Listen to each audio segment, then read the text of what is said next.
Hey everyone! All right, so I know as bloggers, one thing that can be really frustrating is understanding search engine optimization, aka SEO, and how to rank our website and our content in organic search results so that we grow traffic, that necessary traffic that we need to grow our blogging businesses. Well, I have found one of the neatest tools called SERP SEO that I want to kind of give a really brief overview of. I'm going to link a guide in the description so you can dive deeper. There are so many features to this tool. But what I really love about it is it takes all of the guesswork out of SEO. Not all of it, but a lot of it. It gives you specific steps to take based on your website to help you improve your content and rank it higher in search results. So again, there are so many features and so many things you can do with this. I'm just gonna show you a few that I think many of you will be interested in, but check out the guide as well. So let me start with the Grow Flow. There is a very limited free plan with SERP SEO that only includes Grow Flow and a limited subscription of Grow Flow. I think you get tips once a month versus every week.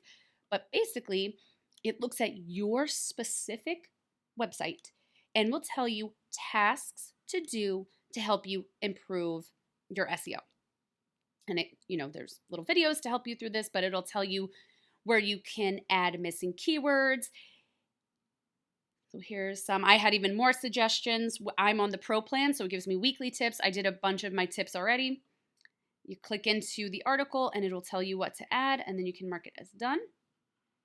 It will also tell you where to add internal links. Linking to and from your content is really good for SEO. Every time I publish a new post, I am then looking at where I can link it back to my previously published content. So SERP will tell you where those places are. Again, some ideas there. And it also will give you ideas of new content to create, such as Machu Picchu in April weather, and then keywords you'll be ranking for. What you could do is, let's say you wanted to write about this, you can then click start, and it would take you to the content editor, and you'd have these keywords there ready to go. And what the content editor does, let's click into that, is it will create basically a page where you can create your blog content, and it gives you suggestions on specific keywords to add and things to do to the content to rank it higher. So you can put your main keyword here and create content editor. You could also take a post you've already written and import it straight into the content editor to make tweaks to it. It actually syncs with your WordPress. I'll show you what that looks like. So let's just say this isn't a post I've written yet, but let's say this is the keyword I wanted. I just said test again. Say I wrote the content. Let's say I followed the guidelines. It's telling me some of the keywords that I want to add and how many times, some of the headings to add, the natural language processing words to add.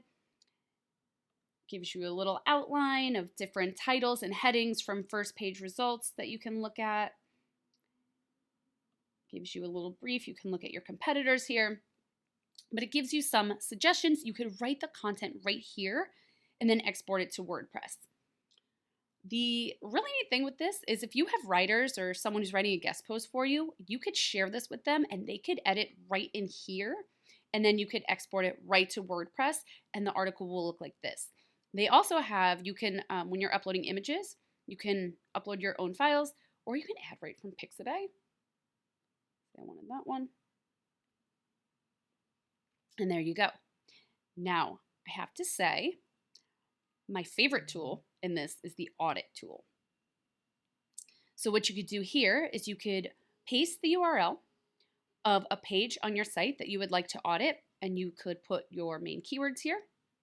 And then you would create the audit, and the tool, well, SERP will give you loads of suggestions on how to improve that content to help it rank higher in search results. So I'll just pull up one that I already did. Let's say best hikes in Utah here. All right, so I've got my content score here, and with each suggestion, show details. So I can see compared to top ranking articles, I'm a 79. I mean, that's still, that's good, but there's some improvements that could be made. I'm in, see, they give you a suggested range here. Missing common backlinks. So this one doesn't have missing common backlinks for this article, but I'll say, as I've been using this tool, there usually are. So I'll pull up another post really quick after this just so you see what that looks like. But it'll give you internal linking suggestions. I did most of them already just because, again, I already did this. I already went through this audit. But it shows you previously written posts where you could pop this new link into to help improve its SEO, the search engine optimization, the likelihood that it'll rank it. It'll strengthen its SEO profile. Terms to use. This is possibly my favorite box to look at. Now, I do believe for this feature you need the Pro plan, which is what I have. But it tells you words that you can use, that you can add to the post to strengthen it, how many times you should add it, and even when you should remove words. So right now, the Action tab, which is telling you the actions to take, looks all jumbled. Just click it, and it'll put everything in order. So now I see exactly what I need to add. East Rim Trail 1 or 2 times, Delicate Arch Trail 1 to 4 times. And sometimes you might see things that you didn't touch on, but it'll give you an idea of like, oh, I didn't talk about this topic at all in my post. Maybe I should add content on that.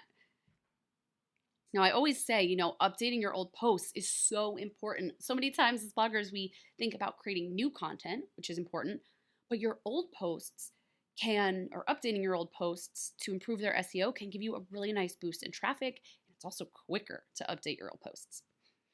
So we have this, terms to use section, word count section. Again, when you see these, there's areas for improvement. And if any of this is confusing, you always click show details.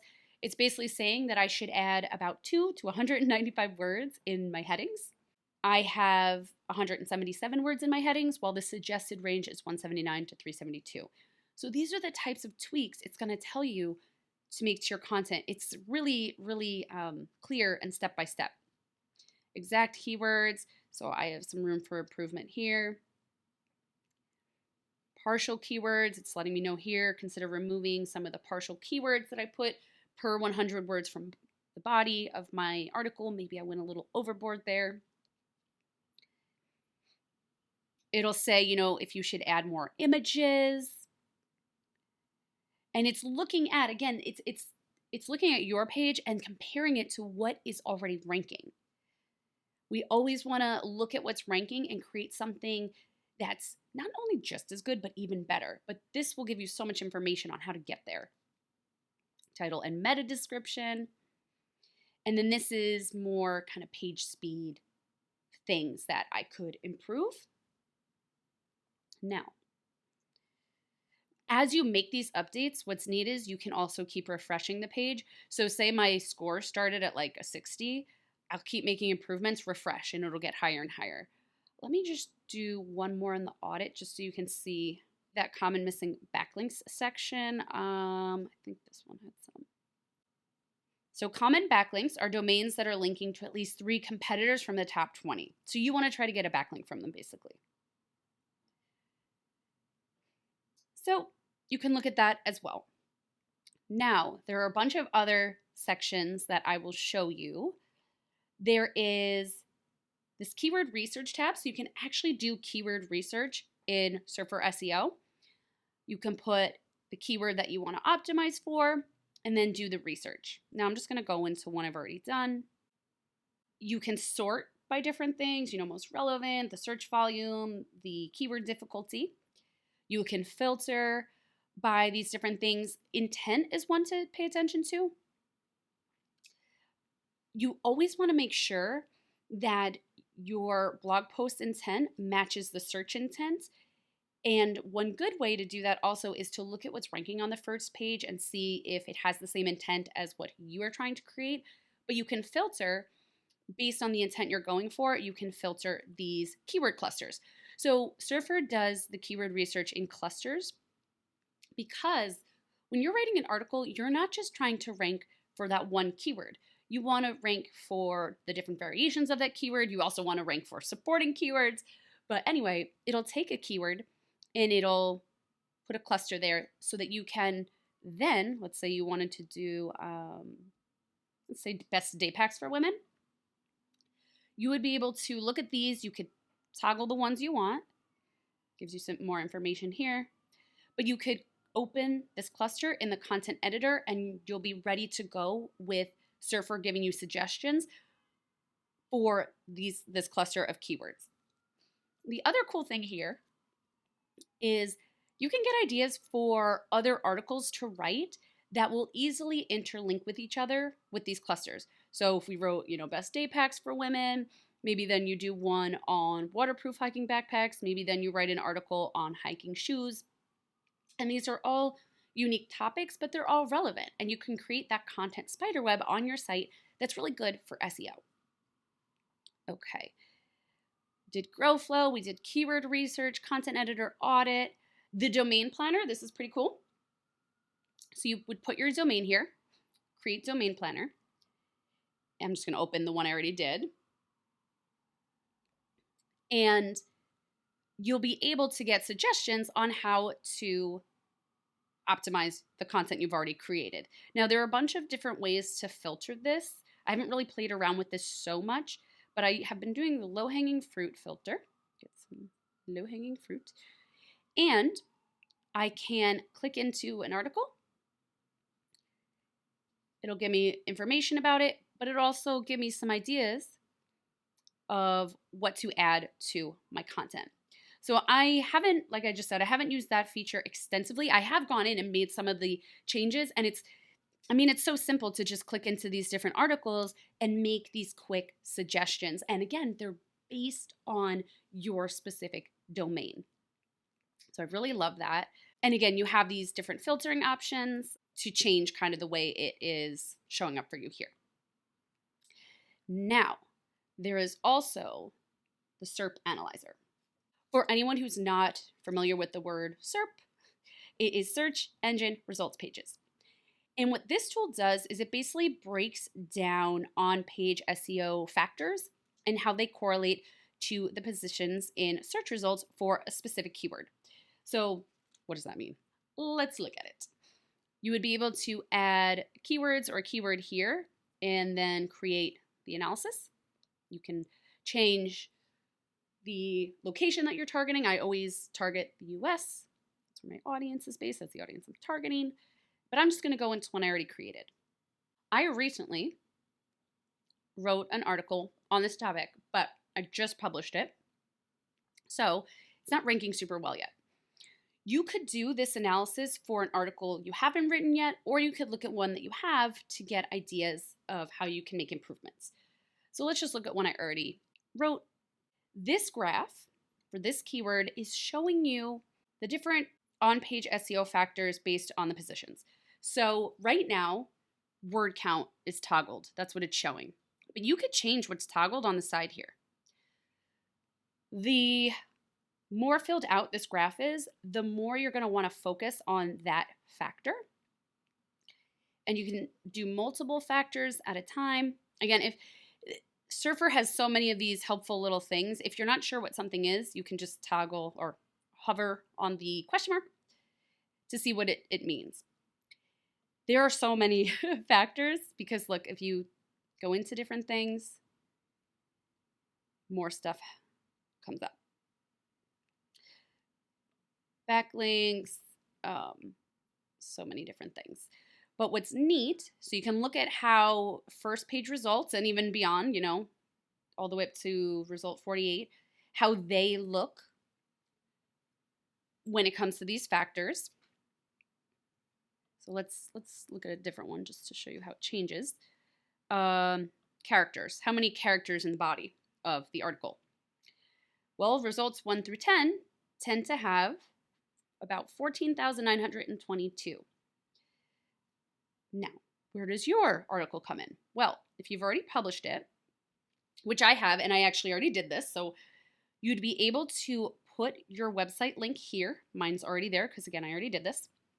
And you can see I'm in position 18.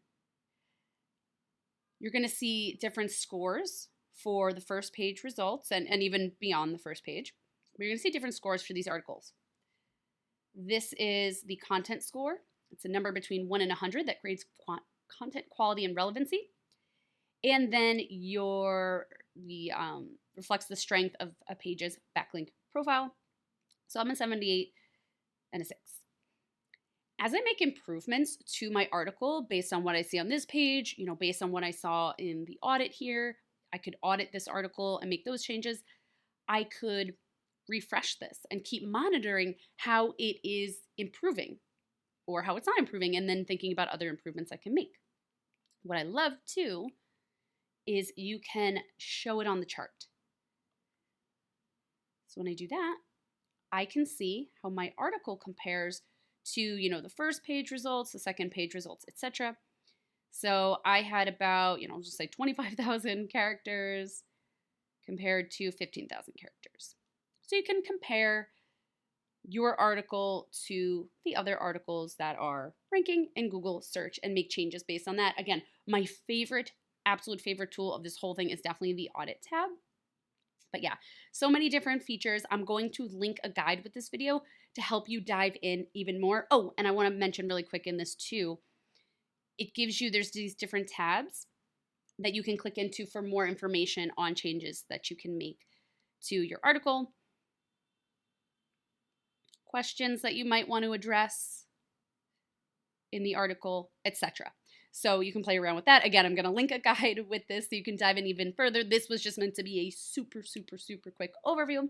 And yeah, I hope you found this informative. I really think this tool is a powerful, powerful tool for helping you grow your traffic, which is really that essential ingredient for helping you reach your blogging goals, no matter what they are, whether you want to work with brands, get into media buying, sell products, grow your affiliate income. It can help you do all of the above and more. So yeah, any questions, feel free to pop them in the chat, and happy blogging.